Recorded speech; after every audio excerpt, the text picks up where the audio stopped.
HighBridge, a division of Recorded Books, presents The Lies That Bind, Rethinking Identity, by Kwame Anthony Appiah, read by Kwame Anthony Appiah. For my sister's grandchildren as they enter the world, spes mihi quisque. Wer bin ich, der oder jener? Bin ich denn heute dieser und morgen ein anderer? Who am I, this one or that one? Am I then this one today and tomorrow another? Dietrich Bonhoeffer, Wer bin ich? Introduction. Over the years and around the world, taxi drivers, putting their expertise to the test, have sized me up. In Sao Paulo, I've been taken for a Brazilian and addressed in Portuguese. In Cape Town, I've been taken for a coloured person. In Rome, for an Ethiopian. And one London cabbie refused to believe I didn't speak Hindi. The Parisian who thought I was from Belgium probably took me for a Maghrebi, and, wearing a kaftan, I faded into a crowd in Tangier. Puzzled by the combination of my accent and my appearance, once our ride is underway, taxi drivers in the United States and the United Kingdom regularly ask me where I was born. In London, I tell them, but that's not what they really want to know.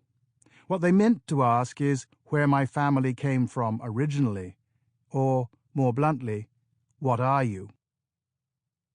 The answer to the question of origins, the where question, if not the what question, is that I come from two families in two places pretty far apart. By the time I was born, my mother had lived in London off and on since her childhood, but her real home was far away, in atmosphere if not in distance, on the edge of the Cotswold Hills, where she'd grown up on a farm in a tiny village on the border of Oxfordshire and Gloucestershire. Her grandfather had a genealogist trace his ancestry back through 18 generations of his forefathers to a Norman knight in the early 13th century who lived less than 20 miles from the place where my mother was born some 700 years later.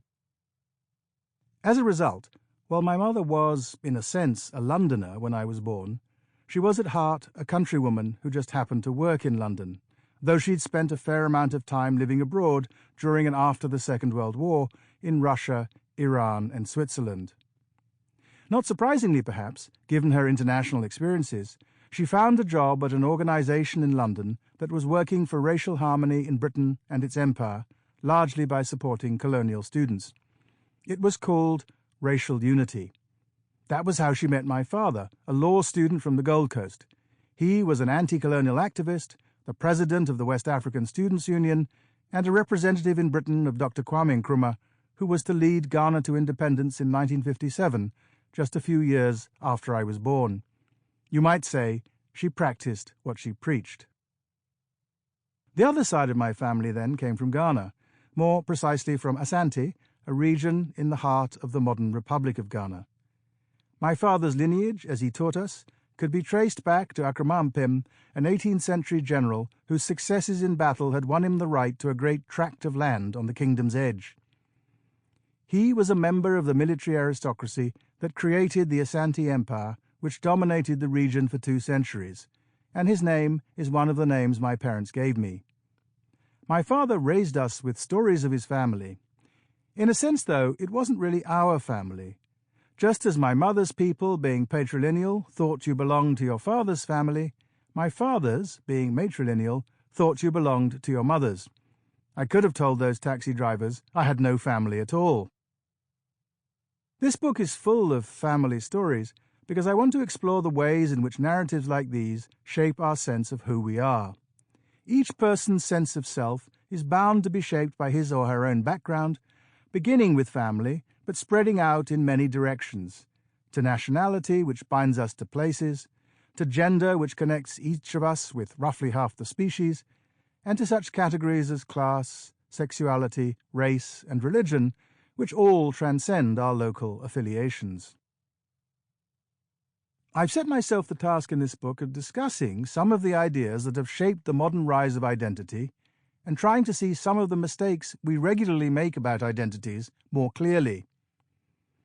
Philosophers contribute to public discussions of moral and political life, I believe, not by telling you what to think, but by providing an assortment of concepts and theories you can use to decide what to think for yourself.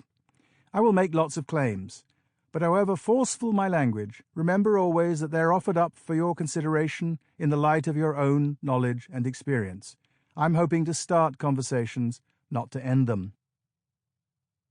What I won't offer is an explanation of why identity talk has exploded through my lifetime.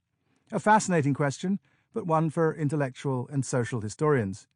Instead, I'm going to take the modern prevalence of ideas about identities as a given, but challenge some of our assumptions about them. I aim to persuade you that much of our contemporary thinking about identity is shaped by pictures that are in various ways unhelpful or just plain wrong. Getting to pictures that are more helpful and closer to the truth won't settle any political questions, but I think it can make our discussions more productive, more reasonable, even, perhaps, a little less antagonistic. That, at any rate, is my hope. Sensible discussions about matters that profoundly engage our passions are essential if we are to live together in concord. For much of my adult life, 3 features have mattered most when I meet someone for the first time. I am a man, I am not white, and I speak what used to be called the Queen's English. These are matters of gender, race, class, and nation. It is a natural enough thought nowadays that these are all characteristics of the same general kind. They are, as we now say, matters of identity, and we all assume that identities like these will shape not just other people's responses to me, but also my thoughts about my own life. 5 of the chapters that follow are focused on one species of identity: creed, country, colour, class, and culture. But it will help to say something right at the start about the most obvious of the questions raised by this disparate list, namely, what on earth do they all have in common? How, in short, do identities come into being? My own thinking about these matters has led me over the years to an answer that has guided me in the explorations that follow. It is one philosopher's answer to a double question: what are identities, and why do they matter? That will be the task of the first chapter, to explore the manifestations, the mechanisms, and the motives of the multiple systems of classification human beings employ. Some collective identities being highly situational, we, in this book, typically means my listeners and I, all of us connected in some way with patterns of ideas to be found among educated people in every continent. For the intellectual temptations I am trying to combat are temptations I have experienced regularly myself. Because I imagine listeners in many places, I've sometimes explained what some of them will already know: what confirmation is to an Anglican, who a Hindu god is, what sunnah means to Muslims. In a book about a wide range of identities, it's natural to expect a wide range of fellow listeners who will have different experiences and be knowledgeable about different things. My main message about the 5 forms of identity that take us from Chapter 2 to Chapter 6 is, in effect, that we are living with the legacies of ways of thinking that took their modern shape in the 19th century, and that it is high time to subject them to the best thinking of the 21st. The European and American intellectuals who founded modern anthropology in the later 19th century tended to think of religion as centrally about the things we believe, and that idea has percolated into the general culture. But I'm going to argue that at the heart of religious life across space and time are matters other than creed. And once you see that creeds are not so central, you'll have to accept that scriptures, as sources of belief, matter less than many people think.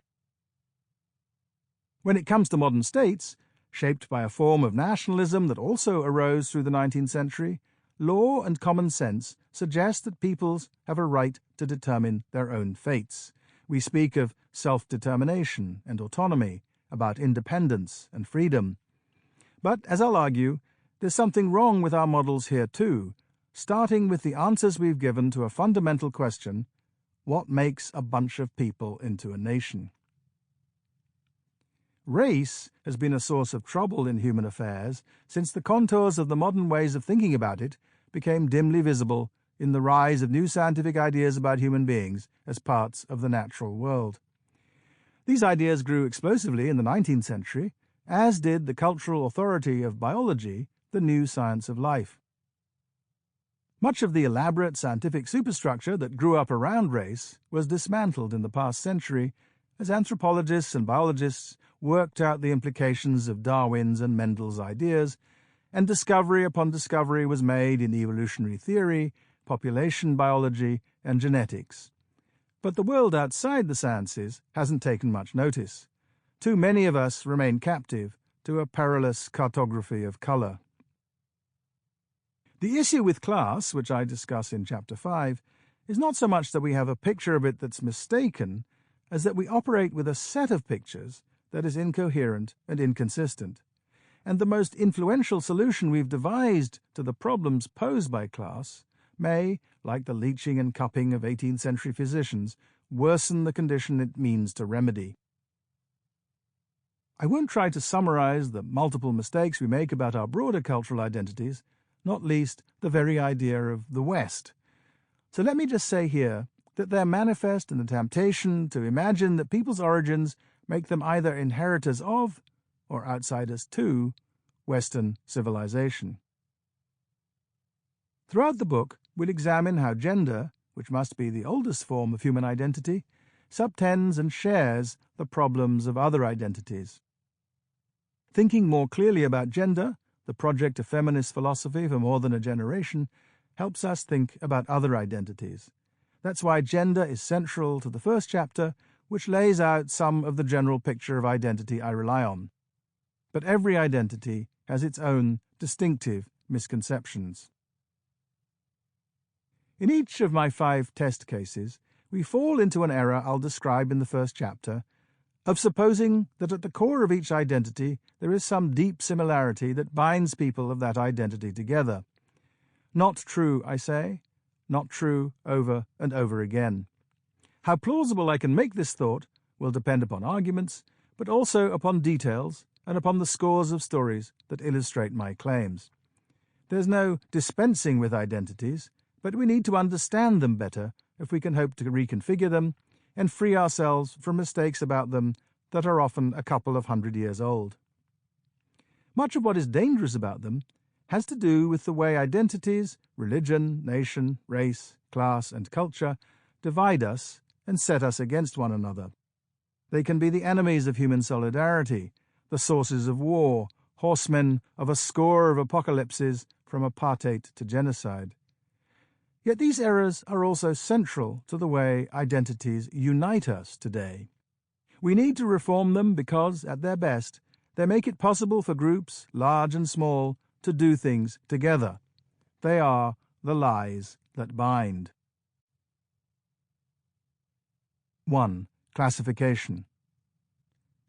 Why am I me? Stendhal, Le Rouge et le Noir. Talking identity. Until the middle of the 20th century, no one who was asked about a person's identity would have mentioned race, sex, class, nationality, region, or religion.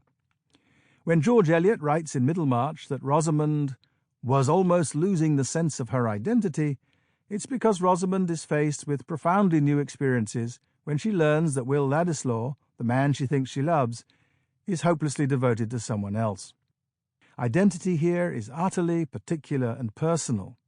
The identities we think of today, on the other hand, are shared, often with millions or billions of others. They are social.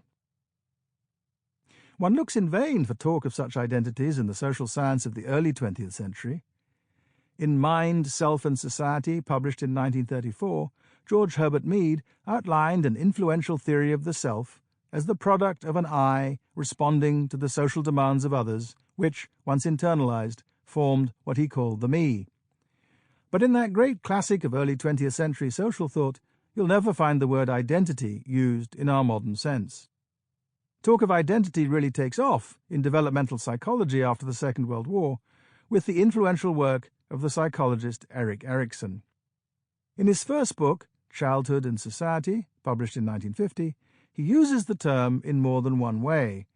Crucially, though, he recognizes the importance of social roles and group memberships in shaping one's sense of self, which he called, in psychoanalytic language, an ego identity.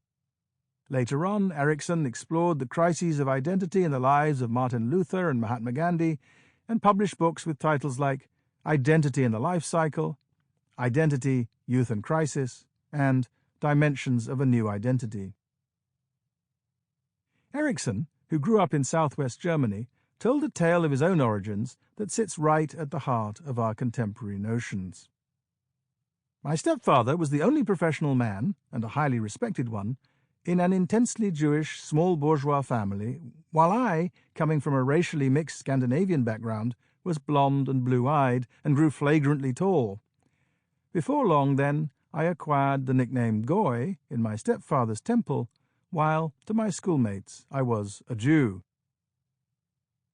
I'm guessing that while his Jewish confrère did use the Yiddish word for a Gentile, those German kids didn't always use a word as polite as Jew.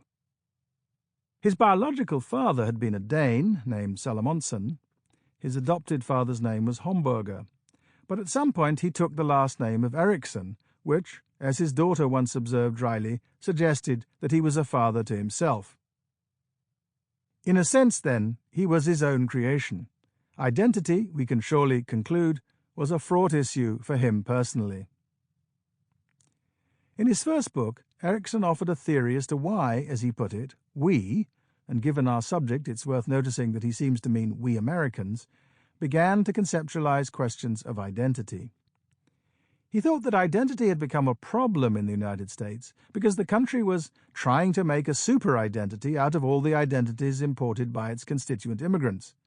And, he continued, we do so at a time when rapidly increasing mechanization threatens these essentially agrarian and patrician identities in their lands of origin. It's a good story, but I do not believe it. Identity, in our sense, was a problem long before we began to talk about it in this modern way. If Erikson, weaving between personal and collective forms of identity, gave the term broad currency, the influential American sociologist Alvin W. Gouldner was among the first to offer a detailed definition of social identity as such. It seems that what is meant by a position is the social identity which has been assigned to a person by members of his group, he wrote in a 1957 essay. And he proposed an account of what this means, practically, in social life. First, he thought, people observe or impute to a person certain characteristics, which allows them to answer the question, who is he? Next, these observed or imputed characteristics are interpreted in terms of a set of culturally prescribed categories. In this manner, the individual is pigeonholed. That is, he is held to be a certain type of person, a teacher, Negro, boy, man, or woman. The process by which the individual is classified by others in his group, in terms of the culturally prescribed categories, can be called the assignment of a social identity. The types or categories to which he's been assigned are his social identities. Corresponding to different social identities are differing sets of expectations, differing configurations of rights and obligations. I think that Gouldner got a lot right. Appeals to identity swelled through the 60s, and by the end of the 70s many societies had political movements grounded in gender and sexuality, race, religion and ethnicity, even as class politics frequently receded into the background.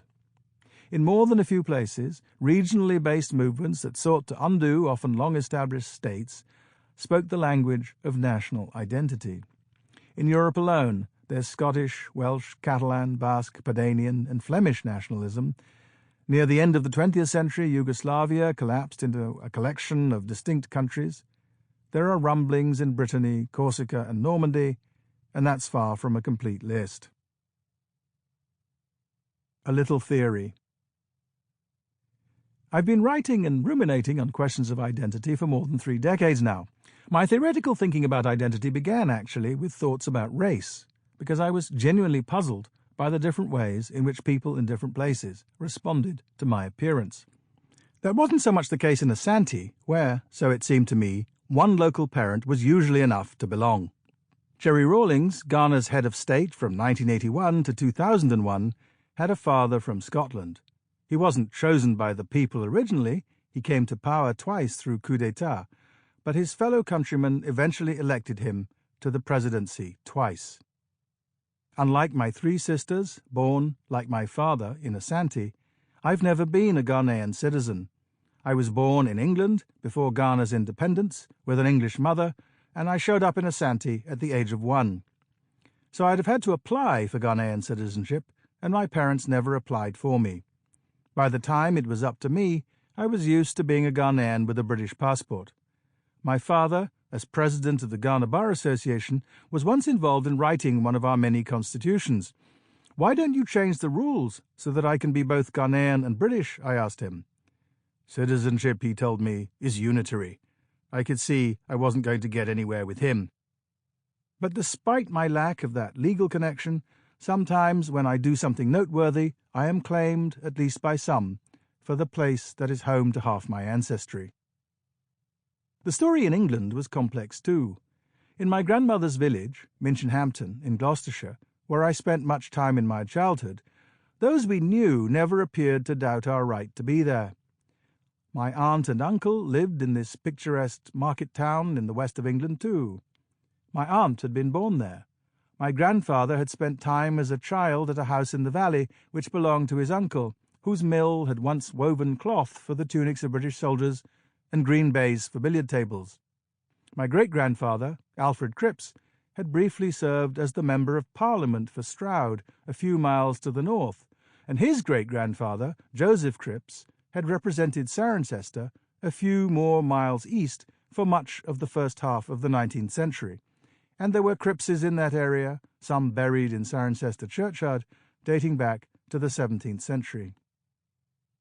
But the skins and the African ancestry I shared with my sisters marked us out as different, in ways we weren't always conscious of. I recall going to a sports day a few decades ago at a school in Dorset I'd attended as a preteen, and coming upon an elderly man who had been headmaster in my day. "You won't remember me," I apologized, as I introduced myself to him. Hearing my name, he brightened and took my hand warmly. "Of course I remember you," he said. "You were our first coloured head boy." When I was young, the idea that you could be properly English and not white seemed fairly uncommon.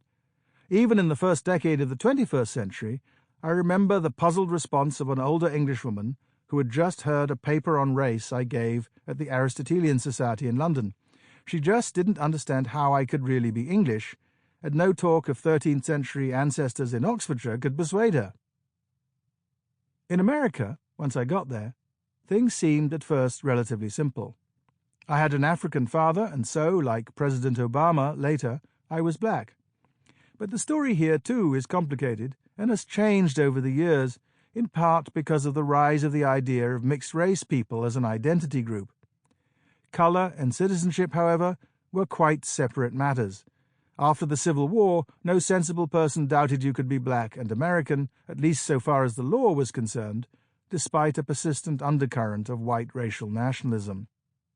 I'll say more about the ideas of race that shaped these experiences later, but I hope it's clear why I might have ended up puzzled about how to make sense of them.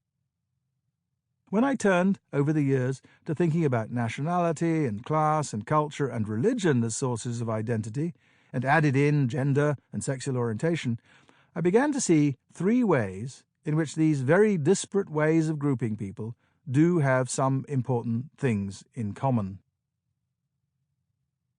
Labels and why they matter. The first is obvious.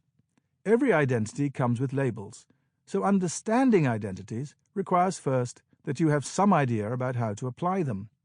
Explaining to someone what Eves or Janes or Kotis are begins with some suggestion as to what it is about people that makes each label appropriate for them. That way, you could look for someone of that identity or try to decide of someone you'd met whether the label applied. So, the label Eve, usually pronounced Eve or Ewe, is an ethnic label, what social scientists call an ethnonym, which means that if your parents are both Eve, you're Eve too. It applies, in the first place, to people who speak one of the many dialects of a language that is called Eve, most of whom live in Ghana or Togo, though there are some in many other parts of West Africa and, increasingly, around the world. As is typical of ethnic labels, there can be arguments about whether it applies to someone. If only one of your parents is Ewe, and you never learned any of the many dialects of the Ewe language, are you Ewe? Does it matter, given that the Ewe are patrilineal, if the parent was your mother rather than your father? And since Ewe belongs to a larger group of languages, usually called Gbe, GBE, because that's the word for languages in all of them, that shade off into one another, it's not easy to say exactly where the boundaries between Ewe people and other Gbe-speaking people lie. Imagine looking for the boundaries of Southern speech in America, or a Cockney accent in London, and you'll grasp the difficulty. Nevertheless, large numbers of people in Ghana and Togo will claim that they're Ewe, and many of their neighbours will agree. That's because of the second important thing identities share. They matter to people, and they matter first because having an identity can give you a sense of how you fit into the social world.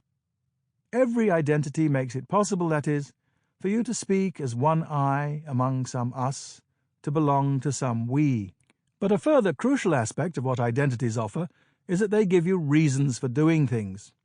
That's true about being a Jain, which means you belong to a particular Indian religious tradition. Most Jains are the children of two Jains, just as most Ewes are the children of two Ewes, but there's much more to it than that. And anyone can join who is willing to follow the path set by the Jinnas, souls who have been liberated by conquering their passions and can spend a blissful eternity at the summit of the universe.